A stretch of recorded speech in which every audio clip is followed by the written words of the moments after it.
Jordan is home to 40% of the total registered Palestinian refugees in the Middle East, according to the UN. That is simply a huge number, especially for a small country. Jordan's Queen Rania is herself of Palestinian descent, and she's joining me now for a world exclusive from Amman, the capital. Queen Rania, welcome to our program. Thank you, Christiane. Can I ask you first, as an Arab, as a Palestinian, as a human being, a mother, how you're feeling ever since October 7th? Well, look, Christiane, I cannot begin to describe to you the depth of the grief, the pain, and the shock that we are feeling here in Jordan. All of us are united in this grief, regardless of our origin. We are just can't believe the images that we're seeing every single day coming out of Gaza. We're going to bed seeing those images and waking up to them. You know, I don't know how to, as a mom, we've seen Palestinian mothers who've had to write the names of their children on their hands because the chances of them being shelled to death, of their bodies turning into corpses, are so high. I just want to remind the world that Palestinian mothers love their children just as much as any other mother in the world. And for them to have to go through this is just unbelievable. And equally, I think the people all around the Middle East, including in Jordan, we are just shocked and disappointed by the world's reaction to this catastrophe that is unfolding. In the last couple of weeks, we have seen a glaring double standard in the world. When October 7th happened, the world immediately and unequivocally stood by Israel and its right to defend itself and condemned the attacks that happened. But what we're seeing the last couple of weeks, we're seeing silence in the world.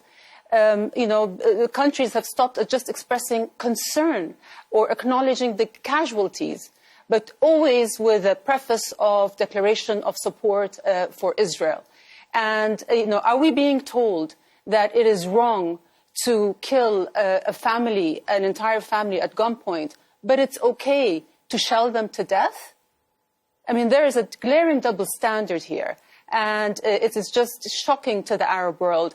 This is the first time in modern history that there is such human suffering, and the world is not even calling for a ceasefire. So the silence is deafening, and to many in our region, it makes the Western world complicit, through their support and through the cover that they give Israel, that it is just its right to defend itself. Many in the Arab world are looking at the Western world as not just tolerating this, but as aiding and abetting it. And this is just horrendous, and it's deeply, deeply disappointing to all of us. Queen Rania, I'm going to ask you more about this and go deeper into this, into your feelings about this. But first I want to ask you, the Israelis are shocked to their core, the grief, what happened to them has never happened in that way since the Holocaust.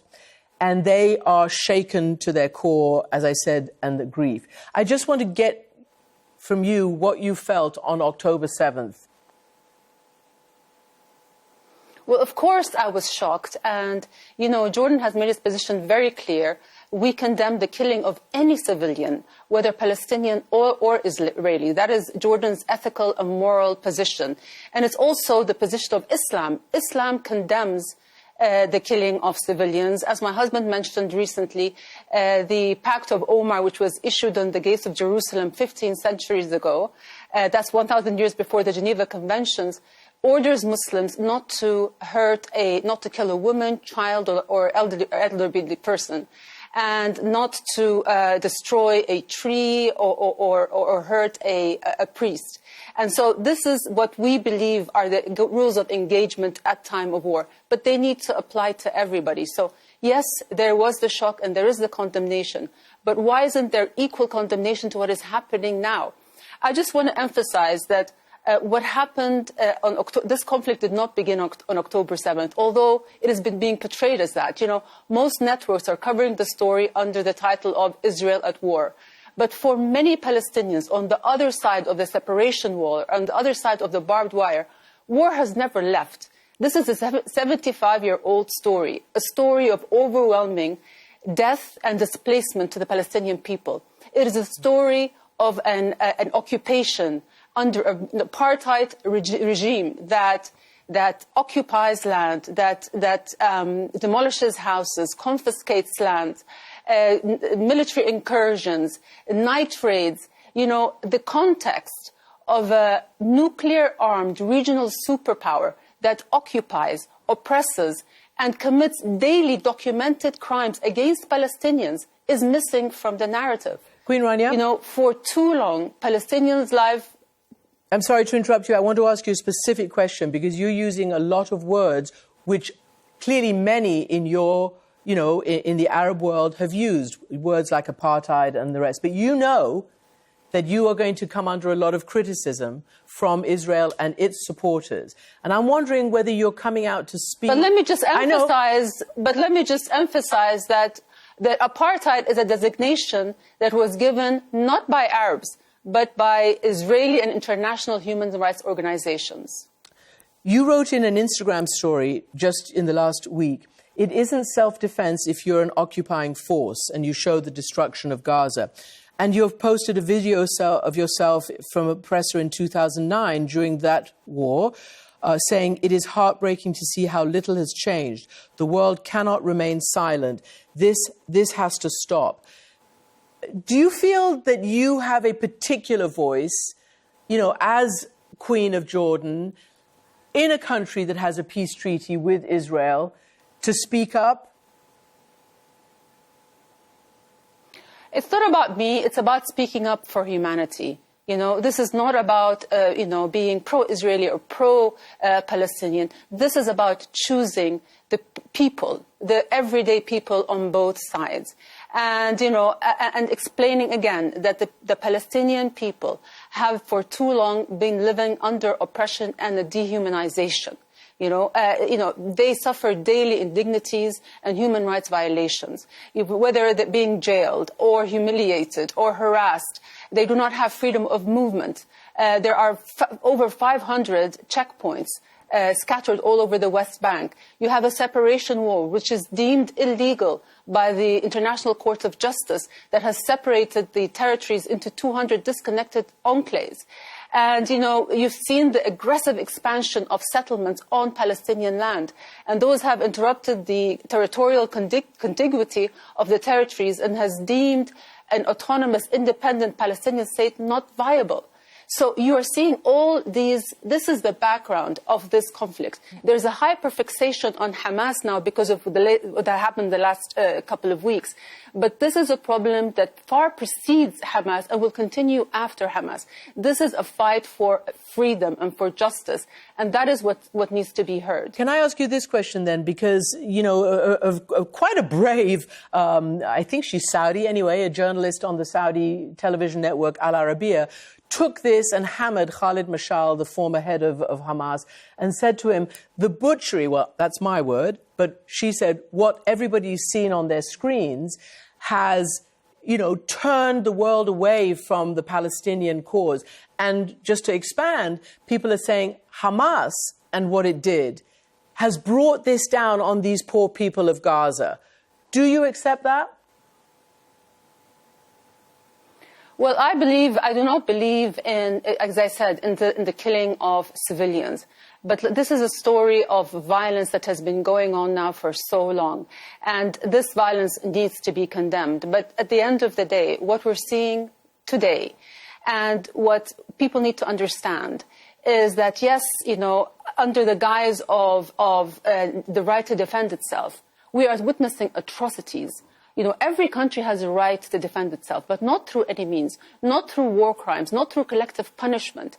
6,000 people, civilians killed so far, 2,400 children. How is that self-defense? We are seeing butchery at a mass scale using precision weapons.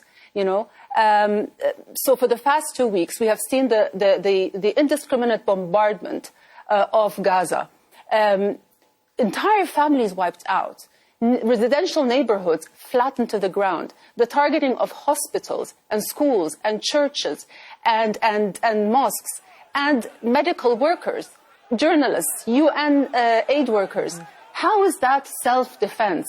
You know, why is it that whenever Israel commits these atrocities, it comes under the banner of self-defense, but when there's a violence by Palestinians, it is immediately called terrorism? Is the word terrorist just reserved exclusively for Muslims and Arabs? Well, let me ask you then. There's a real double standard here that we're seeing. Your husband, King Abdullah. And there's also a whole symmetry that we see. Mm-hmm. Well, let me ask you this. Your husband, King Abdullah. There's a symmetry because these are not two equal people in the conflict. You know, one is an occupier and one is the occupied. One has a military, one of the mightiest in the world, and the other doesn't have a military at all. So there is a false symmetry here that is being drawn. And there's also, you know, when you say the right to defend itself, that does not say the entire story. It doesn't say the story of the violation of international law, international humanitarian law. It doesn't tell you the suffering and the story of an occupation. You know, Israel is in violation of no less than 30 UN security resolutions that require it and it alone to act, to withdraw from territories occupied in 1967, to stop the settlements, the separation wall, the human rights violations. This is at the crux of this issue. It is not this hyperfixation on Hamas. Can I ask you, to sort of elaborate, because your husband, King Abdullah, I believe it was last weekend, at the summit of Arab leaders in Cairo, he said, the message the Arab world is hearing is loud and clear. Palestinian lives matter less than Israeli ones. Our lives matter less than other lives. I know you've said a lot about, your feelings about what's going on right now, but do you think in general that that's true, that even world leaders and others, and you meet a lot of them, and so does the king, which is why he said that, I assume? Well, like I said, it has been very disappointing to see the double standards in the world today, to see that the strong condemnation of what happened on October 7th, but very little condemnation of what is happening today. Why isn't there a call for an immediate ceasefire? We are seeing staggering human suffering happening today. Why is the narrative always skewed towards to the Israeli side? The Western media and policymakers are quick to adopt the Israeli narrative. When Israel attacks, Palestinians die. But when Israelis die, they are murdered in cold blood. It's a massacre. So even like on October 7th, we've seen the situation described as savagery, barbaric, bloodthirsty, cold-blooded, But we're not seeing that terminology being describing the situation today, even though the atrocities are of greater magnitude. I'm not arguing accuracy, Christian. I'm arguing equivalence and double standards here. When the President of the United States is told that he has seen evidence of children beheaded, only to retract because the IDF said that there's no proof of that, that is confirmation bias.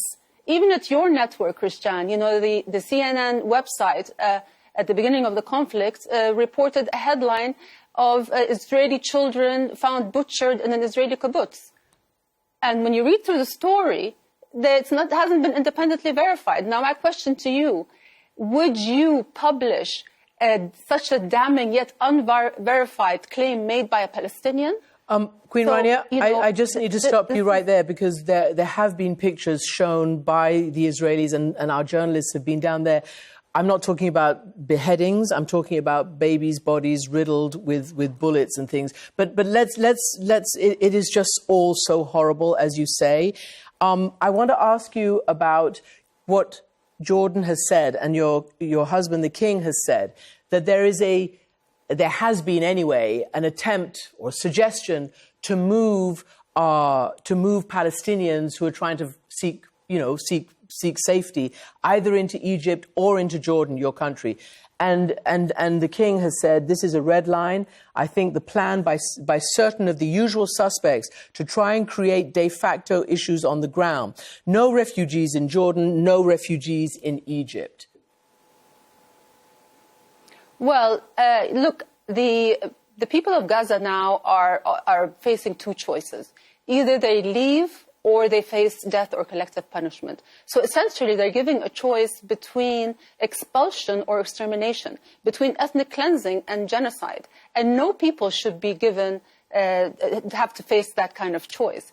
And what my husband was referring to is the people of Palestine of Gaza should not be forced to be moved again. Most of the residents of Gaza are already refugees. And right now, at least 1 million have been displaced from their homes. So we do not want another mass displacement of Palestinians like what happened at the Nakba in 1948. And that's what my husband meant about this being a red line. The Palestinians have the right to remain on their land. Yeah, because they were concerned about so-called forcible transfer and never being allowed to come back. There have been quite a lot of protests in your own country, as in many other parts of the world. And you have explained what is shaping up, and that is a very different narrative about what's happening depending on what part of the world people come from and certain leaders come from. There's a most definite taking of sides. That's absolutely going on, as you illustrated.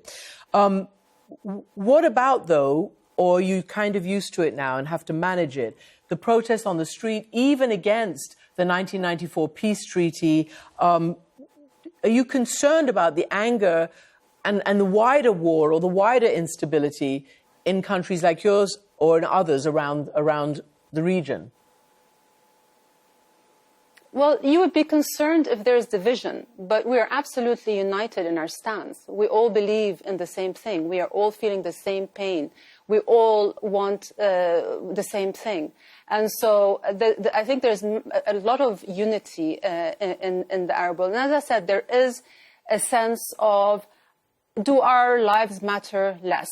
You know, why is it that when people are coming to represent, the Palestinian issue, at the top of an interview, they have to have their humanity cross-examined. They have to present their moral credentials. You know, do you condemn? And we don't see, Israeli officials being asked to condemn. And when they are, people are readily accepted our right to defend ourselves. I have never seen a Western official say the sentence, Palestinians have the right to defend themselves. And so, we are seeing this. When, even in Western democracies, freedom of speech is apparently a universal value, except when you mention Palestine. When people gather in support of Israel, they're exercising their right to assembly. But when they gather for Palestine, they are deemed terrorist sympathizers or anti-Semitic. So you're seeing these double standards, and it's creating a lot of disillusionment in the Arab world and in many who are just seeing the injustice. And I just want to emphasize, Christian, that at the end of the day, there is no military solution to this issue. Wars are never won. There are always losses on all sides. Victory is a myth that politicians make in order to justify immense loss of life. There can only, even if Israel goes and defeats every last, or kills every last Hamas member, then what? Haven't they left a trail of terrible memories, horrific memories, that will just create a new generation of resistance that is fiercer and more violent? Because, at the end of the day, you can only have a political resolution to this. And my husband has for so long always emphasized that there can be no peace and stability in the Middle East without a political resolution. So even if you're an ally to Israel, you are doing it no service by giving it blind support.